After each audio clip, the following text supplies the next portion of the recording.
कार्तिक मास का 11वां अध्याय। एक समय नारद जी श्री व्यास जी से पूछने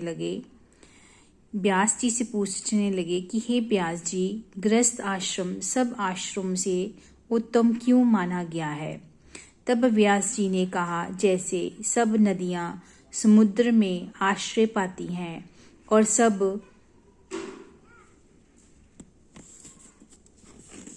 जीव माता का आश्रय पाकर ही जीवित रहते हैं, इसी प्रकार 6 प्रकार के भिक्षुक, ब्रह्मचारी, सन्यासी, विद्यार्थी, गुरु पूजक, गायत्री तथा जीविका रहित ये सब गृहस्थों का ही आश्रय पाते हैं।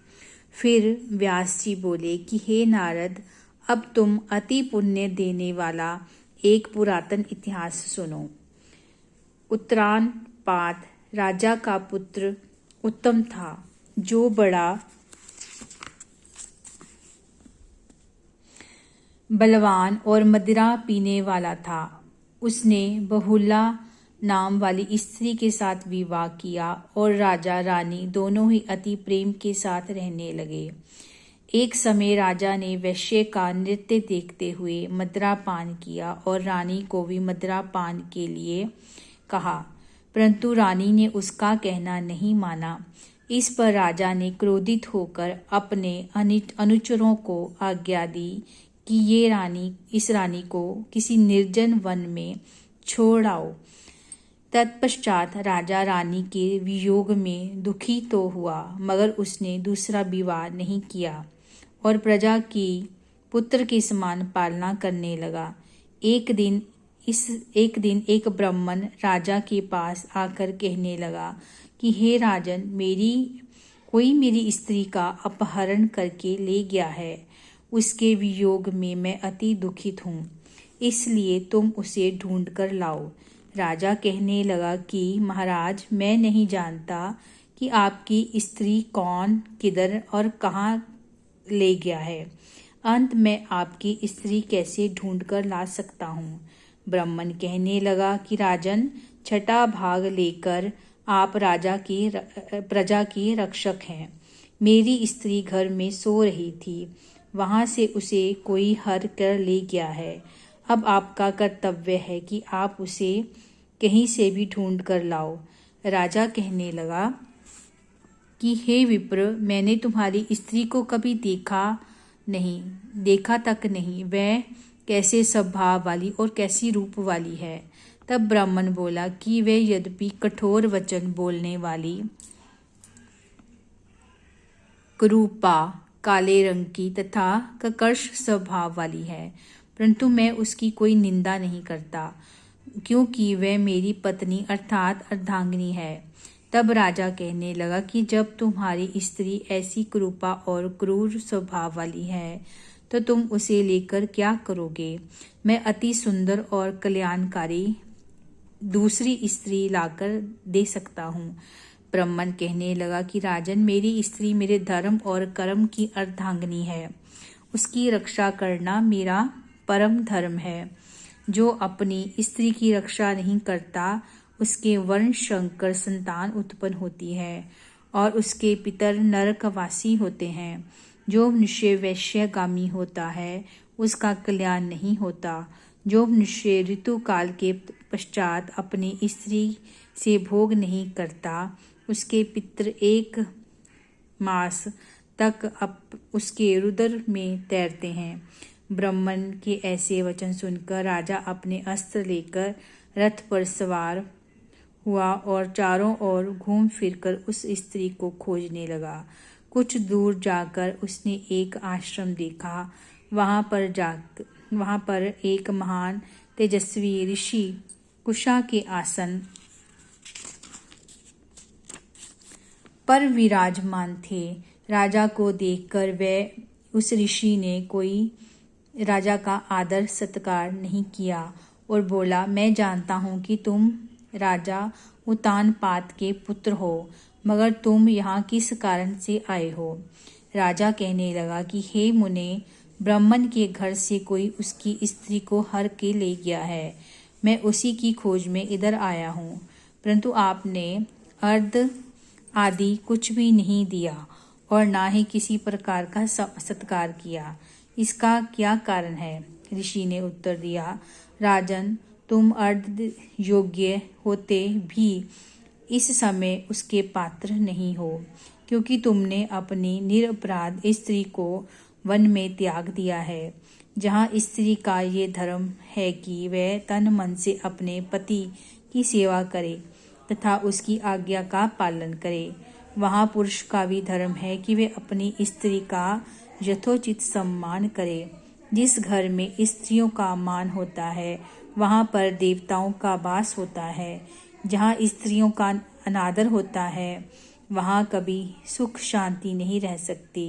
इतना सुनकर राजा लज्जा युक्त हो पूछने लगा कि भगवान, आप भूत भविष्य और वर्तमान तीनों काल के जानने वाले हैं, इस लिए कृपा करके बताइए कि ब्राह्मण की स्त्री को कौन और कहाँ ले गया है।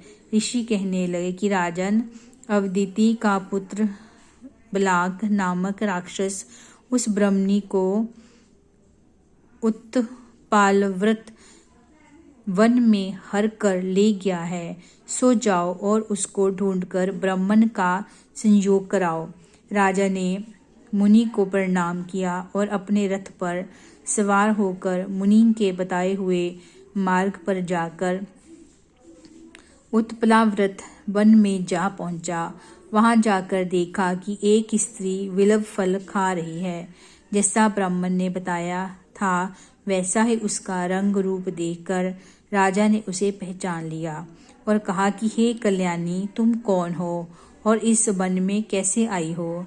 ब्राह्मणी बोली, मैं अतिरात्र ब्राह्मण की पुत्री और विलास पुत्र की स्त्री हूँ। मैं अपने घर में अकेली सो रही थी कि बलाक नाम वाला राक्षस मुझको हर कर यहाँ ले आया है।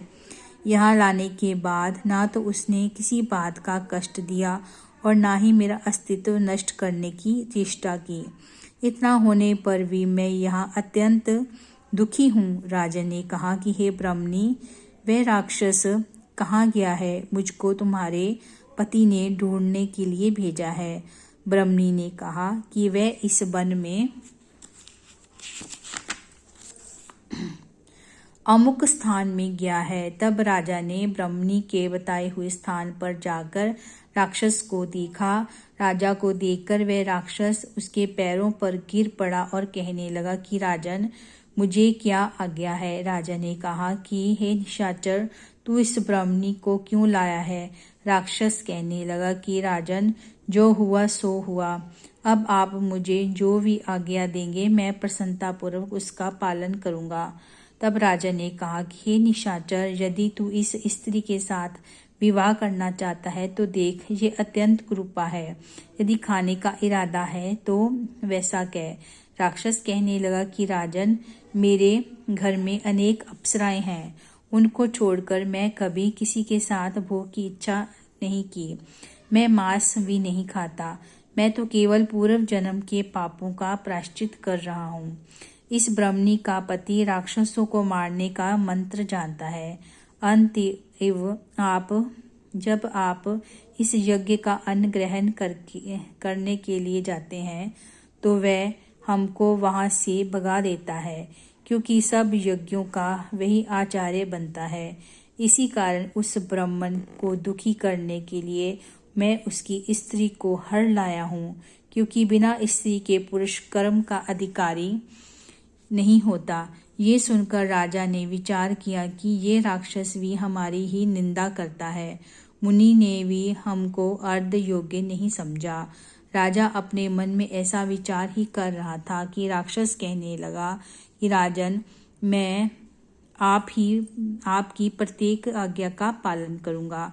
इतना कह हाथ जोड़कर खड़ा हो गया। राजा ने कहा कि हे निशाचर, तुम इस ब्राह्मणी को इसके घर छोड़ आओ और जब हम याद करें तब हमारे पास आ जाना। राजा की आज्ञा पाते ही वह राक्षस उस ब्राह्मणी को उसके घर पर छोड़ने चला गया।